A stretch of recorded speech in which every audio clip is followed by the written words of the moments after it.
Today we have an interesting topic. Yes, that's right. Very interesting topic at that. And we are going to get all into it today, right? We are going to be settling one cent for all. Which Caribbean island has the best culture? Right? Yep, we're going to discuss it today. Now, I know what you're thinking. You're thinking, me, I'm probably going to be going and be biased and pick my home island, right? And call it a day. I have a surprise for you guys. No, that's not what we're going to do today. That is not what we are going to do today, right? But check me. I'm not doing any of that. I'm going to be honest. I'm going to also be fair. And I'm going to give you a a full picture of what those islands have contributed to the Caribbean and not to mention the world at large, because they have contributed some massive things to the world. Because culture is not just music, culture is not just food, culture is not just one festival, one weekend a year, right? Culture is everything. It's who people are, it's where they come from, and it's what they've built, right? It's what they give to the world as a gift. And today we are measuring all of that, guys. I'm excited about it, by the way. Jamaica, Trinidad and Tobago, Barbados, and Saint Lucia. The rest of you islands do not feel left out. We're going to get to you soon. And we are going to find out, right, who actually wins. And it's not a competition, but it's a great way to discuss the contributions of the Caribbean. Very, very interesting stuff. Now, stay with me. We're going to go into it today. Today's episode is actually sponsored by Island Vacation Travel Agency, LLC, and Blessings Simos out of St. Lucia. I want you guys to check them out when you get a chance and let them know Island Vacation sent you to check them out, right? So we're going to get right into it. All right. Now, before we get into the islands, I want to establish a framework, guys. All right. I want to make sure that we understand what's going on. Because if we don't agree on how we're measuring culture, this whole discussion on education doesn't mean anything, right? And I see these mistakes made all the time. People say, well, Jamaica has the best music, so Jamaica wins, right? Or they just say Trinidad has the best carnival, so Trinidad wins, right? But that is actually not fair comparison. That's just picking the category where the island is actually strongest. Does that make any sense to you guys? I hope so. Let us know in the comments. So, today we are going to judge each island across 6 categories. Okay? We're going to make it simple. Music, food, festivals and celebrations, language and oral tradition, global cultural impact, and heritage and history, right? 6 categories. And I'm going to score each island honestly across all 6. That's what we're doing today. And at the end, guys, we'll add it all up and we crown the winner. Okay? Now, I am the most qualified person in the world to do this. I know you won't believe me, but yes, I am. Right? I am a St. Lucian Rastafarian who has traveled across the world.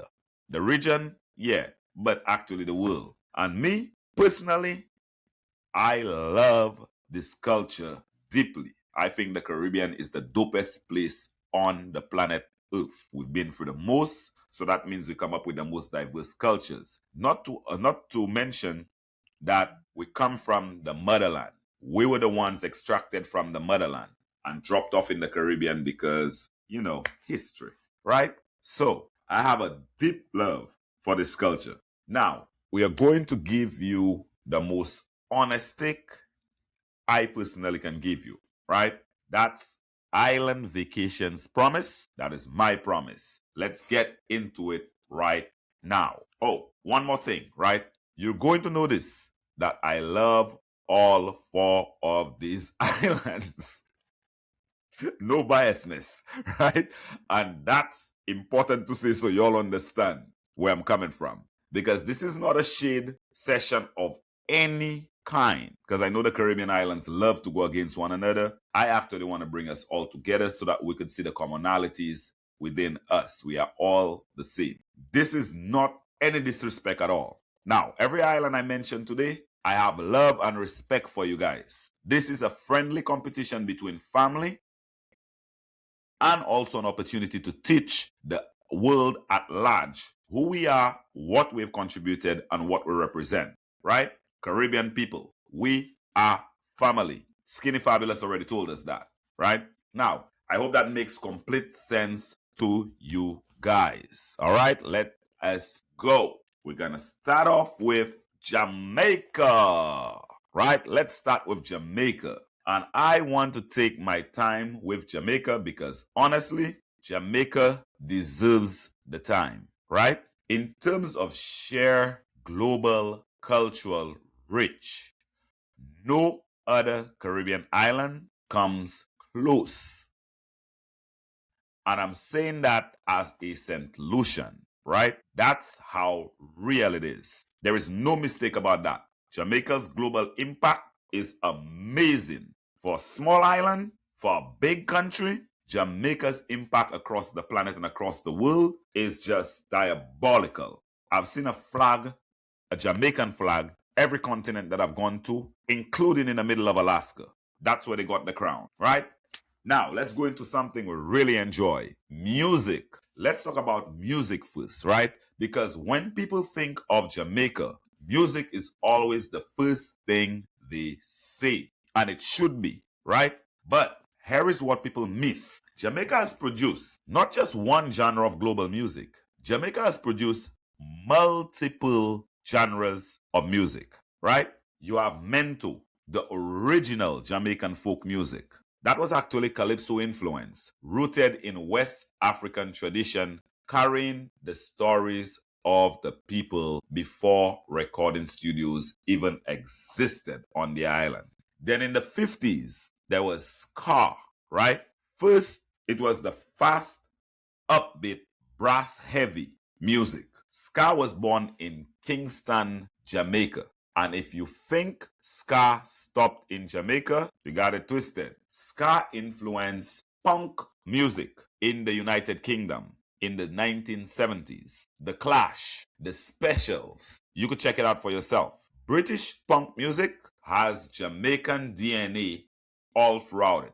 Does that make any sense to you guys? Then ska slowed down, right? And rock steady came about. And then reggae, my favorite. But all of these genres came before reggae. That's how we got to reggae, right? And I know everybody knows reggae. Even though you don't know what it's called, but you know reggae. You've heard it. You felt it. But check me. I want you to really think about what reggae has accomplished. And we never think about that. Reggae is not just a music genre. Reggae actually became the vehicle for liberation theology. Yes, Bob Marley, the great Bob, and I'll always say this until the day I personally die. Bob Marley is one of the most important artists the world has ever seen or produced. I personally think he's the biggest, the best, and the most brilliant the planet has ever produced. Yes, I think he's number one over all of the rest of the artists. And we need to recognize that. Not the most important Jamaican artist, not the most important Caribbean artist. One of the world's most important artists the world has ever seen or produced. Because you see, Bob Marley took the experience of black suffering, the experience of colonialism, of oppression, of poverty, and he made it a beautiful music. A beautiful message. He made it universal as well. People in Japan, Africa, North Korea, Russia, all listen to Bob Marley and use it as liberation music, right? People in Japan wept to Bob Marley. People in Ethiopia consider him a literal prophet. People in Brazil, in Germany, in Nigeria, right? Bob Marley connected the world through music. Let us not forget Ghana, right? That is monumental. That is what an artist does. Very, very monumental. Now, after Bob Marley, then came dancehall, right?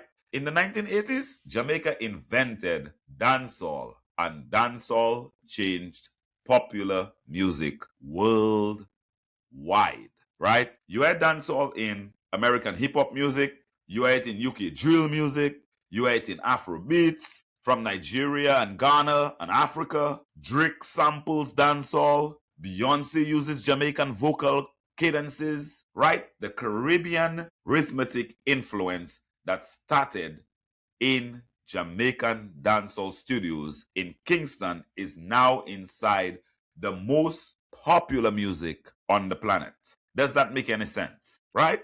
Jamaica music scores maximum marks in my book. Now we're going to move on to food, right? Now, food and Jamaican food is phenomenal, right? Jerk chicken, jerk pork, jerk fish, jerk shrimp, jerk lobster. This is not just a seasoning. Jerk is a cooking philosophy, right? The slow smoking over pimento wood, the Scotch bonnet pepper heat, the allspice, right? Jerk originated with the Maroons, the escaped slaves from Africa who hid in the mountains of Jamaica and developed their own way of cooking game in the bush without away their location through fire smoke, right? They had to find a way to cook without giving away their location. So they found a way to cook with fire smoke, and there we have it, jerk, right? So every time you see you eat a piece of jerk chicken, right, you are eating a dish that was born out of African resistance and survival in the mountains of Jamaica, right? I hope that makes sense to you guys. The food has history built into it. That's phenomenal. And then there is ackee and saltfish, the national dish of Jamaica. Ackee is a fruit brought from West Africa, actually. Saltfish came from the colonial cod trade, right? Jamaica took the two ingredients from opposite sides of the ocean and history. One from Africa, one from Europe, exploitation of the labor, and actually made it something beautiful out of it. That's Jamaican food. That's what I mean when I say culture is more than just taste, right? Jerk, ackee and saltfish, rice and beans, festival dumplings, bami, escovite fish, right? The cuisine of Jamaica is deep and it has influenced Caribbean cooking across the region, right? Now, let's go into my favorite, Rastafari and spirituality culture, right? Now, let's talk about something that is very close to my heart personally, because I am a Rastafarian, right? And Rastafari, the spiritual and cultural movement, it was born in Jamaica in the 1930s in the hills of Kingston. I mean, poor black Jamaicans looked at the coronation of Emperor Selassie of Ethiopia, and if you're not familiar with him, do some research, right? And they saw the fulfillment of a prophecy. They saw a black king on a throne in Africa, right? And out of that movement, out of poverty, out of oppression, out of colonial systems that told black people they were less, pause, came Rastafari.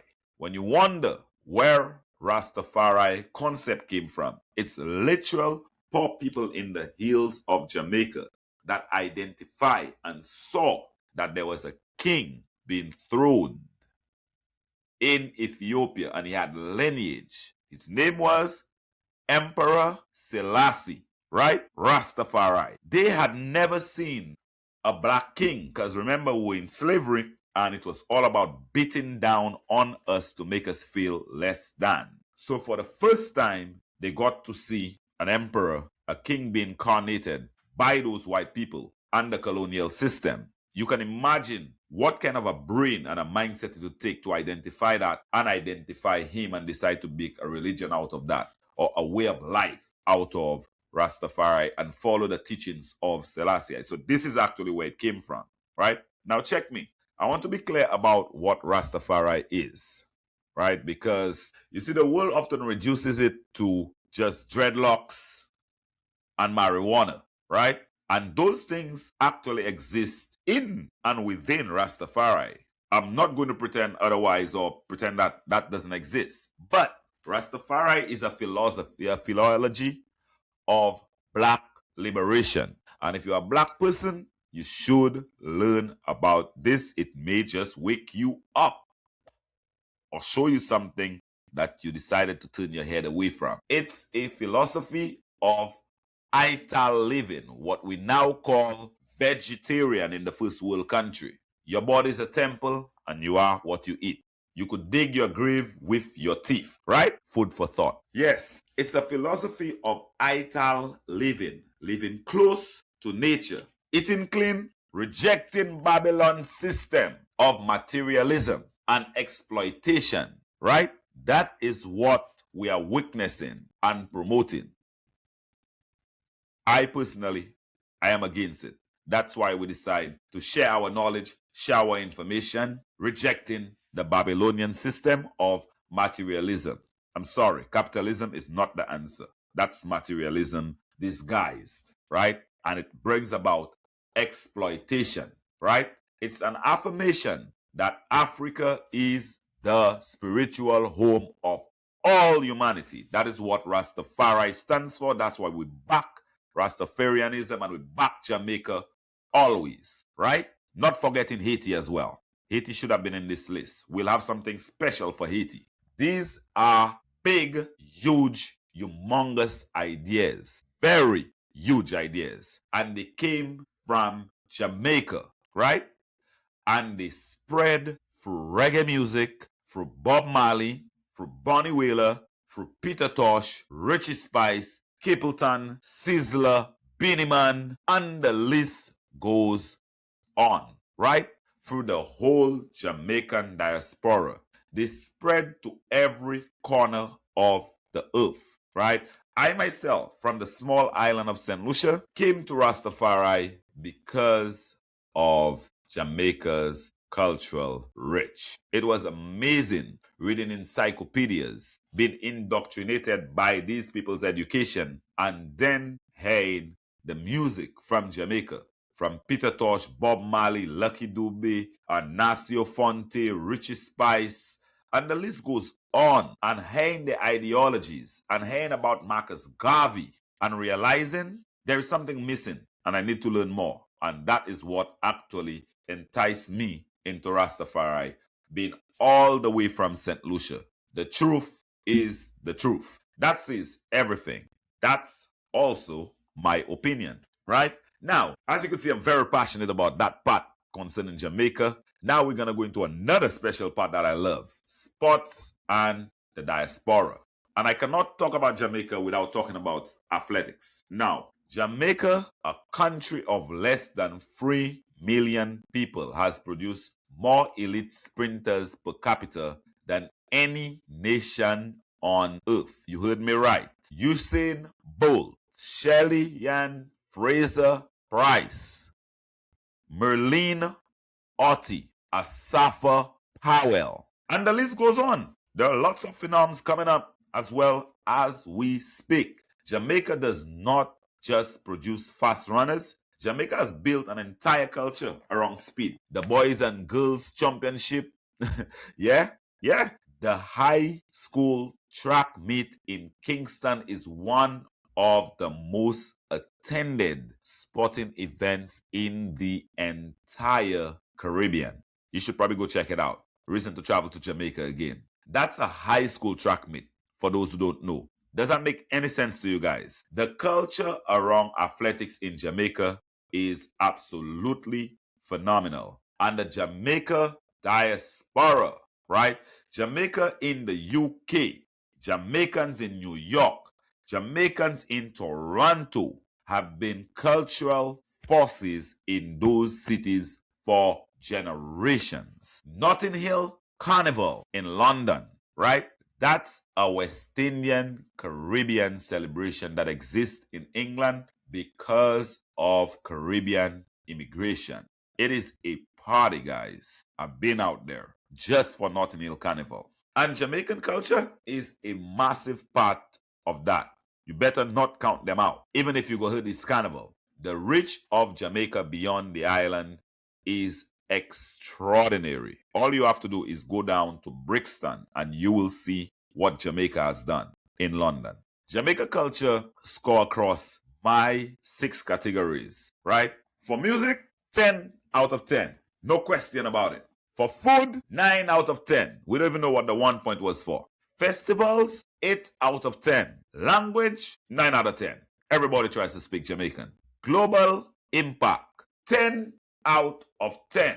Heritage, 10 out of 10. Jamaica's total, very, very, very, very, very high, right? We'll come back to the numbers at the end. Stay with me. Just stay with me. I mean, I wanted to just stay there and give you all just a quick insight on how amazing Jamaica is. Now, let's just take a quick pause as we shout out our sponsors, Island Vacation Travel Agency, all right?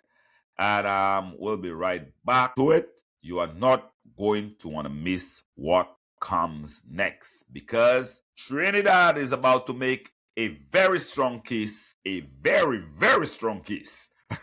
Stay with me, guys. Be right back. All right. Trinidad and Tobago. And I want to say something before we start this. All right, Trinidad, right? Trinidad is the island that people most often underestimate in cultural conversation. Let's discuss it. They hear Jamaica and they think, well, Jamaica obviously wins, right? But I'm telling you, if you make that assumption, you have not looked closely enough at Trinidad and Tobago, right? Because this twin island republic, sitting at the very bottom of the Caribbean chain of islands, has produced a concentration of cultural innovation that is genuinely remarkable, right? Very remarkable. And we're gonna start off with Carnival. Let's start with the greatest party on earth, Carnival. Because you cannot talk about Trinidad without talking about Carnival. And Trinidad Carnival is not just a festival. It is one of the greatest cultural events on planet Earth and maybe in the universe. Not in the Caribbean, guys. On the planet. Every year, every single year, in the weeks before Ash Wednesday, Port of Spain transforms, right? And what happens is not a simple street party. It is the culmination of months of artistic preparation. You have masquerade, where costume designers spend the entire year creating and designing phenomenal costumes. Elaborate, feathered, beaded, armored costumes that can cost thousands of dollars per person to wear. Yes, you heard me right. Thousands of dollars for those costumes. These are wearable works of art. Yes, they are, right? Reminds us of our indigenous Indians, our Africans, and when they use feathers to decorate and to elaborate the king, the queen, and that kind of stuff. You also have the pan yards, where steel pan orchestras practice all year for Panorama, the festival. Great, beautiful music. The National Steel Pan Competition, right? You have also the Calypso tents, right? Where social commentators sharpen their lyrics all year for the Calypso Monarch competition.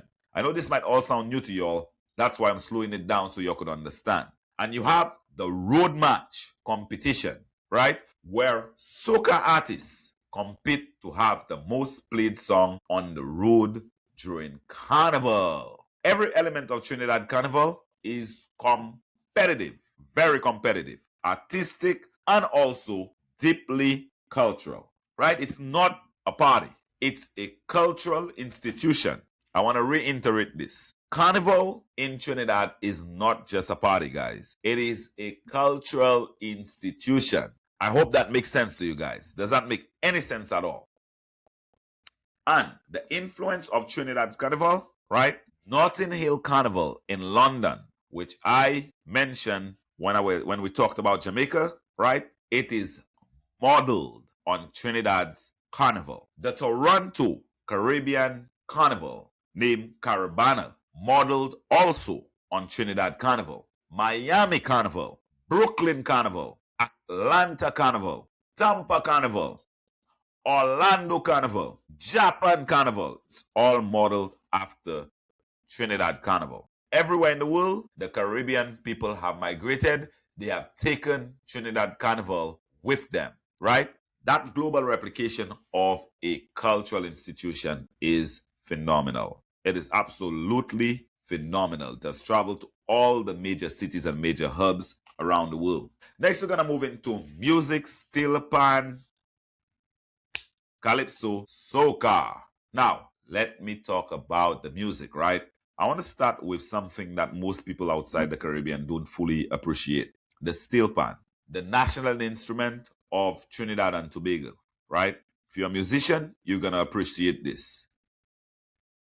Is the only acoustic musical instrument invented in the 20th century. Let me repeat this because I am a production person. The steel pan is the only acoustic musical instrument invented in the 20th century, right? Let me say that again. It is the only acoustic musical instrument invented in the 20th century. Yeah, the only one. And that's anywhere in the world, in the entire 20th century. Everything else, guitars, pianos, violins, drums, these are all century-old instruments. But the steel pan, invented by Trinidadian people in the 1930s, 1940s, born out of African drumming traditions that colonialized, tries to ban. They actually tried to ban this. The steel pan is a 20th century invention, and it came from Trinidad. This is a profound cultural achievement. Very, very, very profound. We know how important music is. And then, guys, calypso, right? Calypso is the original commentary music of the Caribbean. Long before anyone called it social media, calypso was social media of the Caribbean and also the world. Calypsonians like Lord Kitchener, the Mighty Sparrow, Growling Tiger, right? These artists use calypso to comment on politics and colonialism, on social injustice, and also on relationships with wit, humor, with incredible lyricism. Calypso is where Caribbean people went to find out what was happening in the world. Before newspapers, before radio, before television. Does that make any sense to you guys? That's why we are not really into the whole social media stuff. We have our own thing that was created a long time before social media, which is calypso, right? And soca, right? Soca is what calypso became when it needed more energy, just like reggae, dancehall, right? Lord Shorty, Rash Shorty I, invented soca music in Trinidad in 1970s. Big up to Lord Shorty, Rash Shorty I, right? And today, soca is the sound of the Caribbean. Everywhere on the globe. Every Caribbean carnival, every bashment, every summer party, from London to Brooklyn to Miami to Canada, also Panama, and even DR and Puerto Rico. US Virgin Islands. It's everywhere. You will hear soca, and that sound started in Trinidad.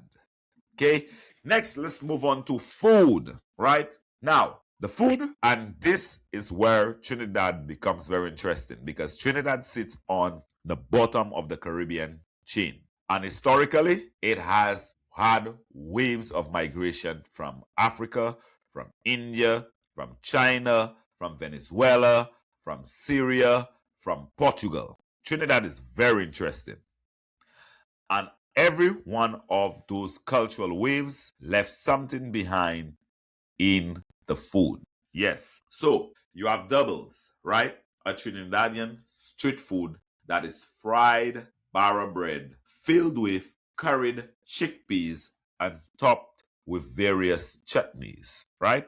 Doubles is Indian influence brought by indentured slaves slash laborers from India after emancipation, but it has become the most Trinidadian food there is. Yes, doubles. You can find doubles at 6 in the morning, at midnight, after a party, before work. And I call it Ital food. It is the national street food. It is a phenomenal, right? You also have roti, and I love me some roti. Curried roti, influenced by Indian cuisine, but uniquely Trinidadian in its preparation. There's also bus-up short, paratha, dal puri, right? You have a pilau, rice, pigeon peas, and meat cooked up together in coconut milk with caramelized sugar, right? That is African and Caribbean combined. You also have kalalu, right? Okra based, coconut rich, served every Sunday in Trinidad. The food of Trinidad is the food of the entire world compressed into one single island, right? Well, two. And that compression makes it unique. That's my opinion, right? Next, we're going to jump into literature and intellectual culture. And I have to mention this, right? Because people always forget about the literary and intellectual traditions of Trinidad, right? V.S. Nepal, Nobel Prize in Literature in 2001, right? Just in 2001. Well, that's quite a few years, 25 years ago. Wow. Born in Trinidad, right? Now, Nepal is a complicated figure, okay? He has very complicated views about colonialism and about the Caribbean, right? But the fact remains, a Trinidadian won the Nobel Prize in Literature, right? And C.L.R. James, one of the most important political thinkers of the 20th century, the Black Jacobins, Beyond a Boundary. These are monumental works of history and political philosophy written by a man from Trinidad. Does that make any sense? The intellectual traditions of this small island is extraordinary, right? Trinidad culture scores for music, we give it 10 out of 10. Steel pan alone gets that score. Food, yeah, 10 out of 10, because they do have some varieties of food and it's such a compound of different foods from around the world. Global impact, 9 out of 10. Festival, 10 out of 10. Heritage, 9 out of 10. And language, 8 out of 10, right? Trinidad is right there with Jamaica, very close. Stay with me. Next, we're jumping into Barbados. And I love me some Barbados, home of Rihanna, right? Let's talk about Barbados, guys. Barbados is amazing. And check me. Barbados is the island that gets the least credit in a cultural conversation, right? People hear about Jamaica and then they get excited. They hear about Trinidad and they start talking about partying and carnival and roti and bus-up shorts, right? And then there is Barbados. Sometimes people say, well, Barbados is just the fancy resort island. I beg to differ. And I am here to tell you it is absolutely unfair and that is not a good character for Barbados. I don't agree with that. Barbados has a cultural depth and a cultural pride that is uniquely its own, right? Let's go into the party in Barbados called Crop over. It's not called Carnival, it's called crop over. Let's start with crop over, because crop over is one of the oldest and most historical significant festivals in the entire Caribbean. It dates back to 1780s, right? The 1780s. That's correct. When the sugar harvest would end and the plantation owners would have declared a period of rest and celebration. And the enslaved people, they took that space and they created something meaningful with it. They created folk characters like Mr. Hardin, a figure made out of trash and cane trash that is burned at the end of the festival as a symbol of burning away all the negativity. More fire, right? They created the Calypso competitions. They created the community gatherings. And today, right, crop over has grown into a phenomenal 5-week cultural celebration. The Grand Cardomen, the final road match, right? This is the Barbadian version of Trinidad, of what Trinidad does, which is Carnival, right? Elaborated costumes, soca music, thousands of people on the road, right? Barbados has built a carnival of its own, and it is beautiful. It is called Crop Over. It makes sense. The name is a beautiful name, and it symbolizes the end of slavery, right? Next, we're going to go into global impact. Rihanna and global impact. Now, I have to talk about Rihanna because Rihanna is a Barbadian born in St. Michael, Barbados. And what Rihanna has done for Barbados is genuinely extraordinary. She's not just a pop star. She's one of the world's best-selling musicians / artists of all time. She also built the Fenty Beauty brand, which is into $1 billion business, which means that Rihanna is a billionaire, not to be mistaken for a millionaire. Okay? She became a cultural icon for inclusivity, right? Specifically, her approach to skin tone in cosmetics, right? And Barbados, a country of only 280,000 people, they made her the national hero in 2021, just a few years ago, and only the 11th person in history to receive that honor in Barbados. Okay, she's very important. And when Barbados became a republic, yes, Barbados became a republic, removing the British monarch as the head of state. Rihanna was there at the ceremony, guys, right? She is literally woven into the national identity of the island of Barbados. Does that make any sense to y'all? I hope it does, right? And I want to say, beyond Rihanna, Barbados has a tradition of producing accomplished people across many fields. Sir Frank Worrell, you heard me right. Sir, that means he was knighted by the Queen. One of the greatest cricketers to ever live, right? Cricket in Barbados is not just a sport. Cricket is culture, right? The Kensington Oval is in Bridgeton, is one of the most storied cricket grounds in the world. A lot of amazing stuff has happened at that grounds. And for Barbadians, or Bajans as we say, cricket is identity. It is pride, it is community, and it is important to them. Very deep roots in the cricket culture. All right? Now, next we move to food and Bajan identity. The food of Barbados, flying fish and cuckoo, right? The national dish. Flying fish is so associated with Barbados that they have been called the land of flying fish. Yes, guys, fish that actually fly. Yeah, when you go on the ocean, you actually see them live in the water and jumping just literally. And they fly for, boy, it might be half a mile in the air, just going along and then dip into the water and back off again. Barbados is where you get those fish. It's a tiny little fish, delicious once you debone it, right?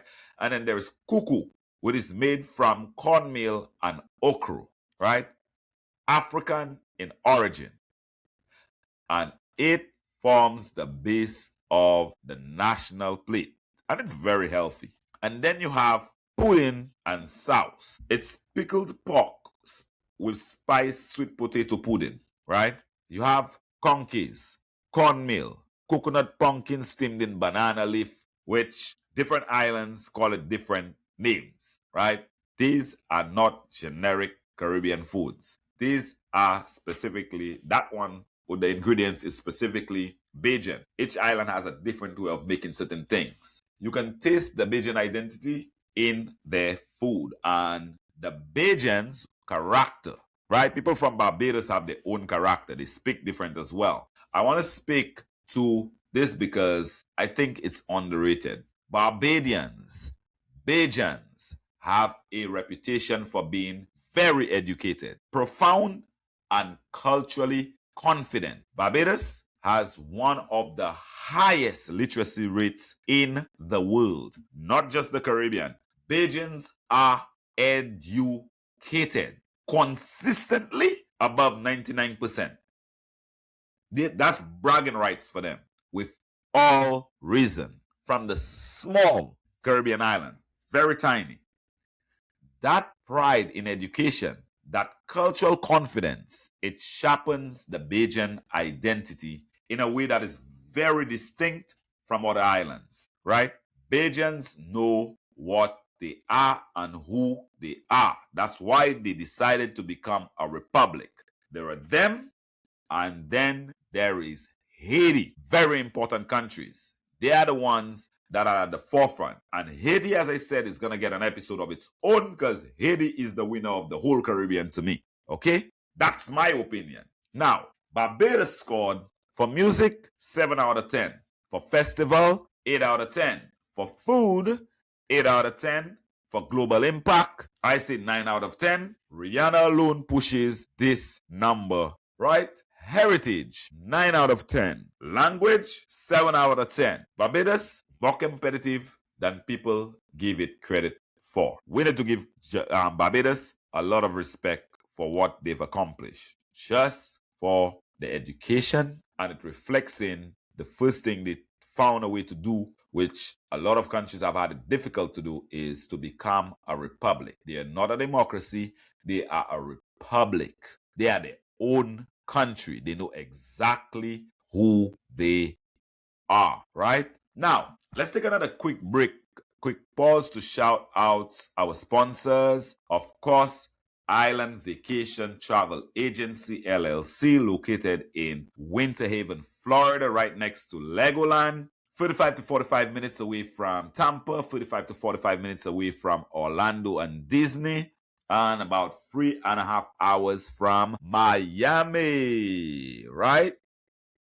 Big shouts out to Island Vacation Travel Agency. You could go check out our website at www.islandvacas.com. Right? Next, I want to say a big shouts out and thank you to Blessings Simos out of Saint Lucia. We're going to be getting their website very soon so that we could share that with you. They make Simos Jello, which is delicious. I think I just found my brand new favorite snack, right? And Island Vacation Travel Transportation, right? For all your transport needs when you are in Central Florida. If you're trying to get back and forth from theme parks, or you want to get transfers to the hotels or to the cruise ship, we have some packages going on right now where you could book a villa and you could actually get transportation services so you could get back and forth, or you could book your theme park tickets and get transportation services, or you could also book your cruise and get transportation services. And don't forget to tune in to Island Vacation Travel Podcast to stay up to date on everything we have going on. All right? Now, let's get back to what we got going on here. We are coming home, guys. Yep, we're coming home. Not being biased. We are coming home. It's time to talk about Saint Lucia, or as the Spanish people say, Santa Lucia.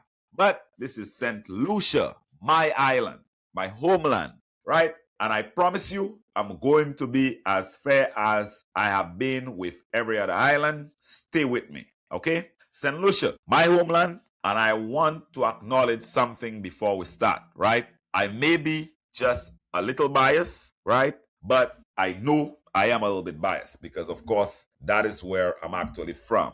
I'm actually from St. Lucia, so it may seem a little biased, right? I already pulled the flag out. I am from the island of St. Lucia and from the town, the neighborhood, the community of Derisa, which is to the south of the island. That's the countryside.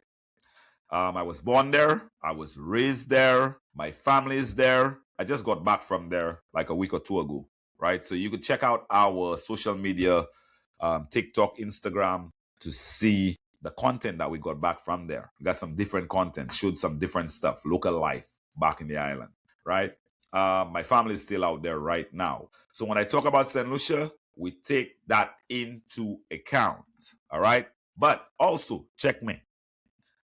I have tried to be honest about every other island in this video, and I'm going to try to be honest about St. Lucia as well. We're not going to be biased, even when the honest answer doesn't fully serve my home island.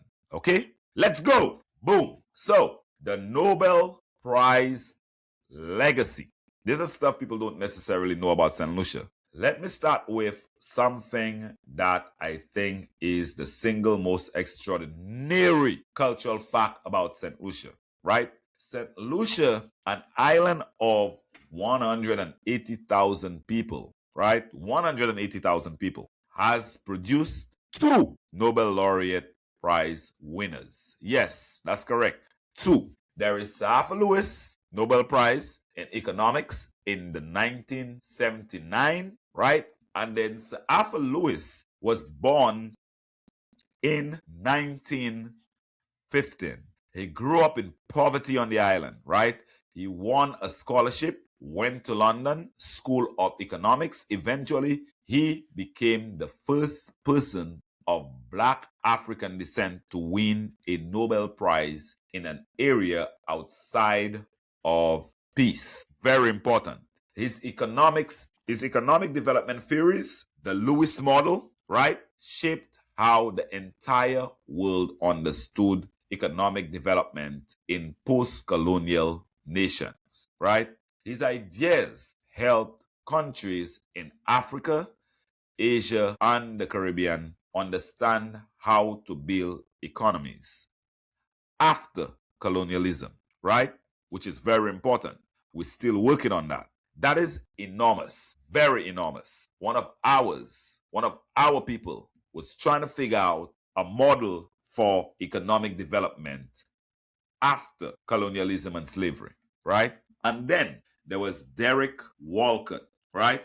Nobel Prize in Literature in 1992. Born in Castries, St. Lucia, Derek Walcott is considered one of the greatest poets and playwrights of the 20th century. You need to check out his work. His epic poem, Omeros, it takes the structure of Homer's Odyssey and reimagines it through the lens of Caribbean people, Caribbean landscapes, Caribbean history. It is one of the most important poems written in the English language in the 20th century. I know this is news to you all, and you probably have never heard this, right?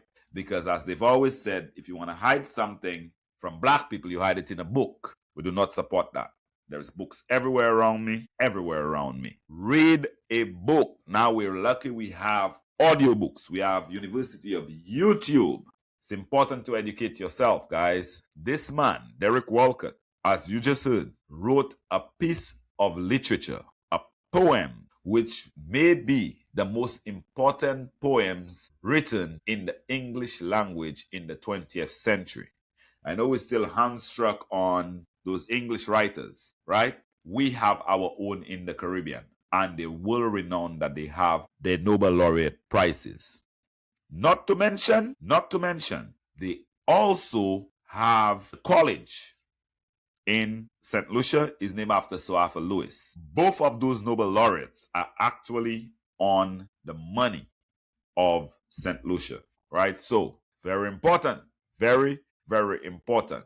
And it came from all this came from a man who grew up on this small island in the Eastern Caribbean. Now check me. I've been talking about islands of millions. Jamaica has 3 million people. Trinidad has 1.4 million people. Okay, Barbados has 280,000 people, right? Saint Lucia has 180,000 people. And from those 180,000 people, 2 Nobel laureate prize winners. Per capita, right? St. Lucia's Nobel Prize rate is among the highest of any country on earth. Does that make sense? That is a cultural and intellectual tradition that should be celebrated, right? Very, very celebrated. That's Island Vacation Travel Agency's opinion.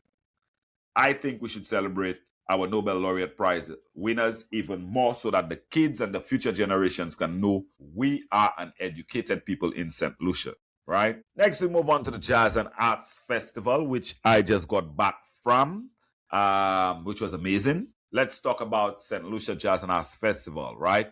The St. Lucia Jazz and Arts Festival is one of the premier jazz festivals in the entire Caribbean. And it is not just jazz, it pulls artists from across the entire Caribbean, from the US, from Europe, from Africa, and it takes place against the backdrop of the most beautiful scenery in the Caribbean. You could actually see Martinique and Dominica from Pigeon Island. It is amazing. You could check out my social media to see the content that I came back with, right? The pitons, the rainforests, the volcanic beaches, the driving volcano, you hearing world-class music with one of the most beautiful natural settings on earth behind you, right? There is jazz across the entire island. It's amazing. That is a cultural experience you cannot replicate anywhere else. It is one of a kind. And the art tradition in St. Lucia goes deeper than the jazz festival, right? The island has a strong tradition of folk art, Creole folk songs, storytelling traditions, the use of Creole, the French-based Creole language as a living cultural identity. Creole is spoken by the majority of St. Lucians as a first language or co-first language alongside English, right? They're even trying to see if we could get books written and try and bring it into the schools, right? It's a language born out of the collision, of the French and colonialism and West African oral tradition. It is uniquely St. Lucian, right? And when you hear two St. Lucians speaking Creole, we say Creole to each other, right? You are hearing a language that exists nowhere else on earth in exactly that form. We have some other countries that can understand what we say, like Dominica. That is the closest one to us. Of course, we have Guadeloupe, Martinique, Haiti, even Louisiana. And then we have a bunch of French countries that actually speak French Creole as well. From Seychelles to Mauritius and Ivory Coast, and them, they speak French, right? So St. Lucian French Creole is uniquely St. Lucian. And that is extraordinary, all right? That's how we could create Denry segment, the music genre, which is part of soca music as well, all right? Next, natural beauty as a culture. Some people would say natural beauty is not a culture, and they have a point. The pitons are geology. not culture. But check me, the relationship between St. Lucian people and their land, that is absolutely culture. St. Lucians have a deep spiritual relationship with the pitons, with the rainforests, with the rivers, with the sea, with the sulfur springs. It started from the people who came before us. The Arawaks and the Caribs, sorry about that, renowned the pitons as gods, Go Piton and Piti Piton. And even when you look at it, it looks unreal, right? It looks unreal. So, to reiterate, the people of St. Lucia have a very spiritual relationship with the island itself and all its features. The way St. Lucian fishermen organize their communities, the way St. Lucian farmers tend to the bananas, the groves, the rituals around the fishing season, the Creole harvest traditions following the almanac, the land and the culture are inseparable in St. Lucia, right? That's why we don't promote just staying in the hotel. You got to go out. You got to go meet the people. You got to go see the land. You got to go see what's out there, right? You might get a connection to something. And that connection, right, that is something very few islands have maintained as strongly as St. Lucia has. And that is my opinion. And I'm someone that has traveled the world. I'm trying not to be biased about it. But yes, St. Lucians are very intertwined with the land, the culture, how they interact with one another, the rivers. That's why we made sure that we visit the sulfur springs, the rivers, certain beaches, certain landmarks, because it's just the relationship. Till we don't go back there, we don't feel like we've touched the actual soil, right? And I want to talk about the Creole culture and the French heritage, right? St. Lucia has a French influence history that makes it genuinely unique within the English-speaking Caribbean, right? The island changed hands between the French and the British 14 times. Yes, you heard me right. 14 times. More than any other island in the Caribbean. And what that means is St. Lucia absorbed French language, French cuisine, French architecture, French colonialism, right? And then layered that on top of African heritage and Amerindian Carib traditions, right? The result is a culture that is more complex, more layered than any simple description can capture. All right? The Creole food of St. Lucia, right?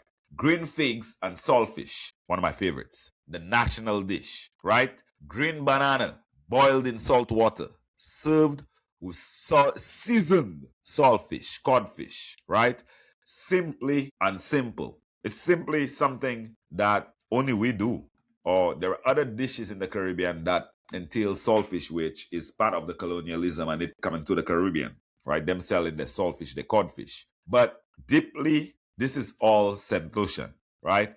And then you have bouillon, a rich broth soup made with ground provisions, dumplings, and salted meat. Yes, we didn't have fridges, so we had salted meat to preserve the meat. You have akra, salted codfish, fritters. You have cocoa tea, real chocolate tea, rich chocolate tea made from St. Lucia cacao, drunk every morning in households across the island. We love our local chocolate tea. This food is not just Caribbean, it is specifically, distinctively St. Lucian. There are other islands like Grenada, I know, that do make it a little bit different, right? St. Lucia's score. For music, we get 7 out of 10. For food, 8 out of 10. For festivals, 7 out of 10. For language, 9 out of 10. Because Creole is uniquely extraordinary. Heritage, 9 out of 10. Global impact, 9 out of 10. 2 Nobel Prize winners from 180,000 people, right? St. Lucia has a strong case. I also want to mention 2-time cricket world champion, captain, my personal friend Darren Sammy. phenomenal feat. We had no players playing for the Caribbean Cricket West Indies team. And then we finally got someone, which is my classmate actually, Darren Sammy, the great Darren Sammy. He made it to the Caribbean Cricket West Indies side and then became the captain and brought them to 2 world championships, which is a great feat. Next, we have a world-class athlete, Olympic winner, Julian Alfred, the greatest, right? We must never forget Julian Alfred is the fastest woman in the world in the 100 meters, right? Fastest sprinter. We want to thank Jamaica because she did train in Jamaica.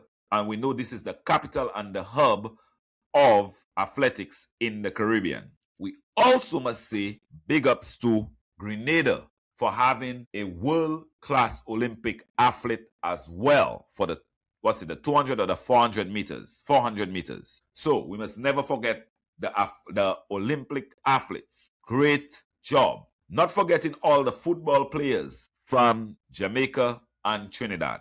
All right? So we must never forget that. And Trinidad themselves have had Olympic athletes as well, placing like I think 3rd or 2nd in Olympics. So great feat, guys. Now, the verdict and rankings. We have been through a lot today, right? Long podcast as well. Jamaica, Trinidad and Tobago, Barbados, Saint Lucia. The 6 categories, 4 incredible islands. And now, right, guys, it's time for the verdict, right? And I'm going to be honest, this was not easy. This is not easy. Let me give you the score as I tallied them up, right? Jamaica, music 10, food 10. Sorry about that, food 9. I say Jamaica food is 10. Festival 8, which should be 9. Language 9. Global impact 9. Global impact 10 or maybe 11. Heritage 10 or maybe 11. Totaling 56 out of 60, right? Trinidad and Tobago 10 for food. Music 10. Festival 10. Language 8. Global impact 9. Heritage 9. We tallied up also to 56. We have a draw between Trinidad and Jamaica. That's amazing, right? That's a tie. Y'all, it's a tie between Jamaica and Trinidad. That is good, right? And they're at the top, rightfully. I swear to God, I did not plan that. That's just what the score says. Next, we go to Barbados. Barbados, we have music 7, food 8, festival 8, global impact 8, heritage 9, language 7, tallying 47 out of 60. Next we go to Saint Lucia. Music 7, food 8, festival 7, language 9, global impact 9, heritage 9, tallying 49 out of 60. Right. And yes, I know, right, my homeland did not win. And that's fine. That means lots of space to grow and we have a lot of work to do and we could learn from the bigger islands of Jamaica and Trinidad, right? But I told you I would be as honest as possible. And I'm being as honest as I possibly can. That's Island Vacation Travel Agency's promise and Island Vacation Travel Podcast's promise. So the question becomes, right, if Jamaica and Trinidad are tied, who wins the tie breaker? And check me, I'm going to make this decision on one factor: global cultural reach. Which island has touched more lives globally, right? And on that single factor, I have to give it to Jamaica. Good job, Jamaica. Right? Reggae, Rastafari, Bob Marley, dancehall's influence on global pop music. The reach of Jamaica's culture globally is just unmatched. Jamaica wins, but Trinidad is right there. And both of them are phenomenal islands, right? But here is what I really want to see. the most important takeaway from everything we discussed today, right? Culture is not a competition. I know I just spent a good amount of time scoring these islands and naming the winner, and that was actually fun. But the deeper truth is that every island I talked about today has a cultural worth celebrating, a major culture, and it's worth celebrating every single thing that they've accomplished, worth preserving, worth studying, right? Jamaica gave us reggae and Rastafari. Trinidad gave us Carnival and Steel Pan. Barbados gave us Crop Over and Rihanna. And one of the highest literacy rates in the world comes from Barbados. Saint Lucia gave us 2 Nobel Prize winners, and a Creole and the Pitons, and the world's only drive-in volcano, and the fastest woman in the world. Also, we must not forget Jamaica with the fastest man in the world. He's still the fastest man in the world, right? So we have to give kudos to them for that. But like I was saying, St. Lucia has done the impact. They've given us a rich culture, rich region on this planet, right? A region of small islands. The Caribbean as a whole is the most culturally rich regions on the planet. A small region of islands that has punched above its weight in music, in literature, in art, in athletics, in philosophy, and even in language, right? Since before most people were paying attention, it's been doing this. That's Island Vacation's opinion. That is my opinion. Do with it what you please. Now, guys, we have had a very interesting and informative cultural journey today, right? Jamaica, Trinidad and Tobago, Barbados, Saint Lucia, 6 categories, 2 Nobel Prize winners from my homeland, fastest woman in the world, the fastest man in the world, Rastafari culture, steel pan music, the only 20th century acoustic instrument invented by human beings, the most globally traveled music artist in the Caribbean's history, and a carnival that has replicated itself on 6 continents. Next, we got to take it to Alaska, right? Tell me what you think in the comments. I am dying to hear what y'all got to say, guys. Please let us know what you got to say. Be respectful and be polite. I want to hear from you. Come defend your island, right? If you're Jamaican, make the case. If you're Trinidadian, make the case. If you're Barbadian, make your case, right? And if you St. Lucian, come up. The island is waiting to see your comments, right? I read every single one of them. And if you're not from the Caribbean, right, which island do you most want to visit watching this or watching iShow Speed Tour through the Caribbean? Tell me. I want to know. And if you want to plan that trip, right, you heard us, you could check out www.islandvacays.com, right? You check out islandvacays.com and let us know who could help you get anywhere around the world. That's Island Vacation Travel Agency, LLC. All right. Until next time, this is Island Vacation Travel Podcast, guys. Safe travels. Thank you. And shouts out to Blessing Simos out of St. Lucia for sponsoring this episode. We highly appreciate you. And thank you for making some great products like Jello Simos. You guys want to check it out. All right, guys. Until next time. Deuces.